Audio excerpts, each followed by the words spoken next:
Howdy folks, Jambareeqi here, and I've just been to see Pete's Dragon, a remake of the Disney musical from 1977. Pete's Dragon follows a little boy called Pete who ends up living in a forest after his parents die in a car crash near the forest. He ends up being raised by a dragon called Elliot who lives in the forest. 6 years later, a park ranger called Grace finds Pete and takes him into the human world, which upsets Elliot. Now, like many people, I grew up with Pete's Dragon as a kid. I had it on VHS and I would watch it all the time.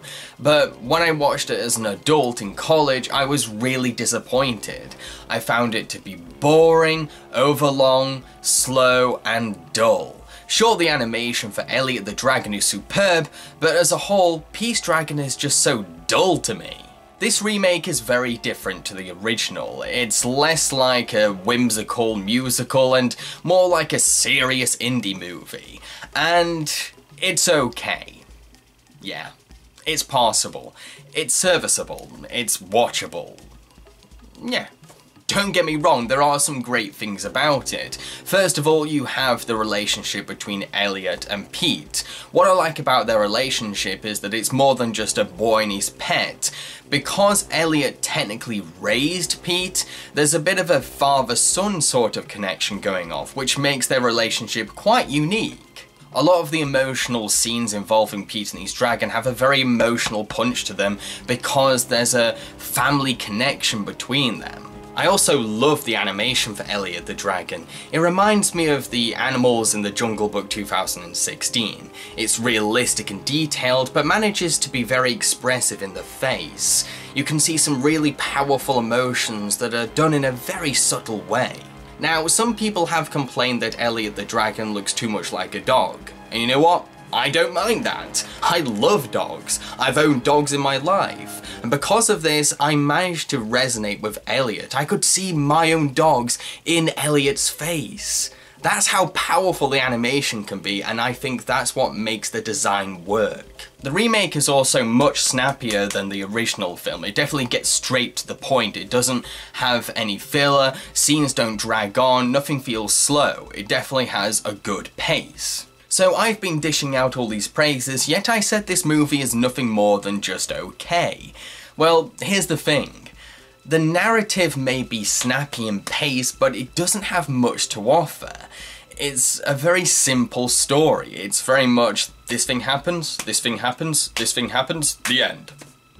Yes, I like how much more snappier this film is compared to the original because it makes it more engaging, but I don't like how much storytelling and development potential is missed in the process. Yes, little developments are made, especially for the character of Grace, who becomes a very motherly figure to Pete, but I don't like how the film doesn't take advantage of all these opportunities to build the characters. For example, Pete doesn't really get to immerse himself in human society. He doesn't go to school like in the original, he just spends one night with Grace and that's it.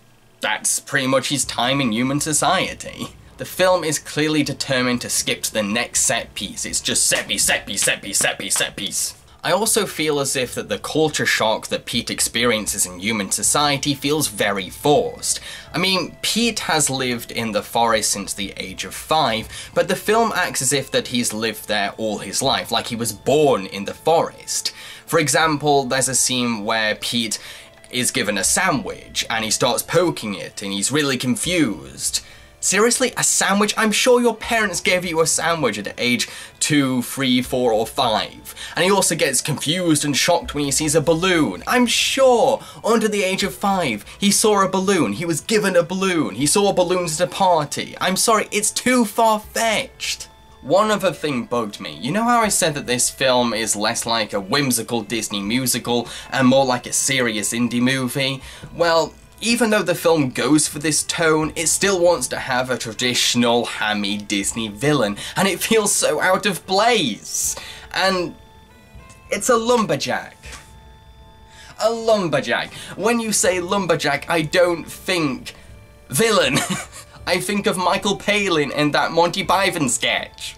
And because he's this hammy, silly villain who's after money in a serious indie movie, it's so silly and it sticks out like a sore thumb. He's so out of place. So yeah, like I said, Pete's Dragon 2016 is just okay. It's a nice, pleasant boy's pet story that's decently made.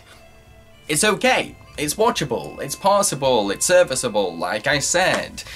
Don't go into it expecting it to be just like the 1977 film because, like I said, it's very different.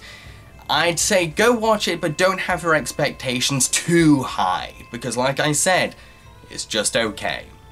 I've been Jambareeqi and I hope you enjoyed my review. Feel free to support me on my Patreon.